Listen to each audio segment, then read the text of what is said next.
Hi friends అందరికీ ఈరోజు మా స్పెషల్ వచ్చేసి అయితే ఏంటో చూసారా, ఇన్స్టెంట్గా అప్పటికప్పుడు ప్రిపేర్ చేసుకునే బన్ దోశ అన్నమాట. అసలు ఎంత బాగుందో టేస్ట్ అయితే, చాలా అంటే చాలా బాగుంటుంది. ఇప్పటివరకు ఎవరైనా ఈ బన్ దోశ ట్రై చేయని వాళ్ళు ఉన్నట్టయితే ట్రై చేయండి.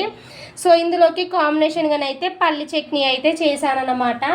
ప్లస్ ఈ ఫుల్ ప్రాసెస్ అంతా మేము లైవ్లోనే చేసామండి. మనకు ఈ బన్ దోశకి సంబంధించిన లాంగ్ వీడియో కూడా మన ఛానల్లో అప్లోడ్ చేశాము. ఒక్కసారి ఛానల్ని విజిట్ చేసి ఫుల్ వీడియో చూడండి, ప్లస్ ట్రై చేయండి. దోశకు కానీ ఇడ్లీకి కానీ నానబెట్టినప్పుడు అప్పటికప్పుడు ఇట్లా ఇన్స్టెంట్గా ప్రిపేర్ చేసుకోవచ్చు. మార్నింగ్ బ్రేక్ఫాస్ట్కైనా చేసుకోవచ్చు, లేదా ఈవినింగ్ స్నాక్స్ లాగానైనా ప్రిపేర్ చేసుకోవచ్చు. అంత బాగుంటాయి అన్నమాట. సో లోపల కూడా మంచిగా సాఫ్ట్గా చాలా బాగుంటుంది. ఇందులో మంచిగా క్యారెట్ వేసి అయితే ప్రిపేర్ చేశాను. అసలు నెక్స్ట్ లెవెల్ అనే చెప్పొచ్చు, టేస్ట్ అంత బాగుంటుంది.